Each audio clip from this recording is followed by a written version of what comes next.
अपने सपनों से कभी समझौता मत करना। यह कहानी एक मामूली से ऑटो ड्राइवर के बेटे अंश की।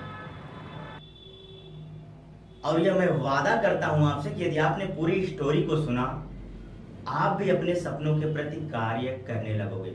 नमस्कार, मैं शैलेंद्र कुमार पटेल स्वागत करता हूं आप सभी का एक बार फिर से। प्यारे मित्रों, ऑटो ड्राइवर बहुत गरीब था। उसका बेटा प्रतिदिन स्कूल जाता।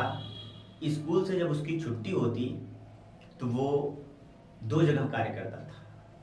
अस्तबल में घोड़ों की सफाई का कार्य, दूसरा ढाबे में वेटर का कार्य करता था। एक दिन उनके टीचर ने कहा कि सभी बच्चों से कि अपने सपनों पर एक निबंध लिख कर आओ। उस रात अंश सो न सका। पूरी रात जग करके 12 पन्नों का निबंध तैयार किया। उसमें उसने लिखा था कि कैसे वह 200 एकड़ में एक घोड़ों का फार्म बनाएगा और उसमें से एक छोटा सा उसका कमरा होगा।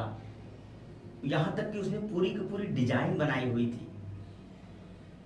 छोटी छोटी बारीकियों का जिक्र उसमें किया हुआ था। कुछ घोड़ों के नाम भी उसमें लिखे हुए थे।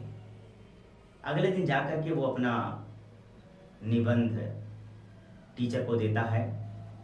2 दिन बाद जब वापस आता है रिजल्ट, तो अंश की आंखों से आंसू नहीं रुक रहे थे, क्योंकि अंश फेल था। अब वह यह जानना चाह रहा है कि आखिर टीचर ने मुझे फेल क्यों किया। जब वह टीचर के पास जाता है तो टीचर का जवाब सुनिए। कहती है, तुम एक गरीब परिवार से हो, रात को रोटी मिलेगी कि नहीं मिलेगी यह भी तुम्हें नहीं पता है। स्कूल से छूटने के बाद 2-2 जगह नौकरी करते हो। यह भी क्लियर नहीं होता कि अगले महीने की फीस तुम दे पाओगे कि नहीं दे पाओगे। तुम इतने बड़े सपने कैसे देख सकते हो। टीचर ने कहा, मैं तुम्हें एक मौका और देती हूं। तुम जाओ, लेकिन इस बार कुछ ऐसा लिखना जो तुम प्राप्त कर पाओ। इस बार ऐसा लिखना जो तुम वास्तव में अचीव कर पाओ। ऐसे सपने नहीं देखे जाते जो प्राप्त न कर पाओ। अंश बिल्कुल टूट गया था। उस दिन वो कहीं भी काम पर नहीं गया, सीधा अपने घर गया।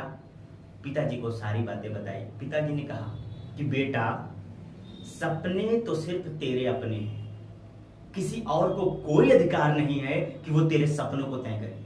बस तुम्हें अपने अंदर विश्वास होना चाहिए। हाँ, तुम अपने सपने को प्राप्त कर पाओगे। अंश ने दूसरे दिन फिर वही निबंध ले जाकर के टीचर को दिया और कहा, आपने जो भी अंक मुझे दिया वो मुझे मंजूर है, लेकिन मुझे अपने सपनों से समझौता कतई मंजूर नहीं है। कहा कि सपने उम्र, जाति, धर्म, अमीरी, गरीबी के आधार पर नहीं देखे जाते। सपने तो सिर्फ और सिर्फ काबिलियत के आधार पर देखे जाते हैं और उसे प्राप्त भी किए जा सकते हैं। मैं आप लोगों से पूछना चाहता हूं, क्या अंश ने सही किया? वास्तव में ऐसे आप कई लोगों के जानते होंगे जो गरीब तबके से उठकर आज एक लेवल पर कार्य कर रहे हैं, लोगों की मदद कर रहे हैं।